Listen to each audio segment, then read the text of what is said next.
حدیث میں آتا ہے رسول اللہ صلی اللہ علیہ وسلم نے فرمایا کہ جب کسی بندے سے گناہ ہوتا ہے اور وہ اللہ کے سامنے ہاتھ اٹھا کے توبہ کرتا ہے تو اللہ فرشتوں سے کہتے ہیں کہ دیکھو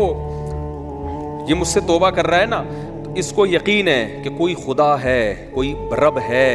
جو اس کے گناہ پہ سزا بھی دے سکتا ہے اور معاف بھی۔ حالانکہ ابھی اللہ نے سزا دی نہیں ہے، کوئی نظر بھی نہیں آ رہی سزا اس کو یقین ہے کہ میرا کوئی رب ہے جو اس گناہ پہ سزا بھی دے سکتا ہے اور معاف بھی کر سکتا ہے، تبھی یہ مجھ سے گڑ گڑا کے معافی مانگ رہا ہے۔ تو میں اس کے عمل کی لاج رکھتا ہوں۔ اس کا یہ نہ بہت سے گناہ کرتے ہیں، نہیں ہاتھ اٹھاتے اللہ کے سامنے، اور اللہ کو دیکھنے کے بعد تو سارے ہی ہاتھ اٹھائیں گے، تو پھر تو سارے اٹھا لیں گے ہاتھ، توبہ کریں گے۔ اللہ کہہ رہے دیکھا نہیں ہے اس نے، میری آیات پر ایمان لایا ہے، میری نشانیاں دیکھ کر،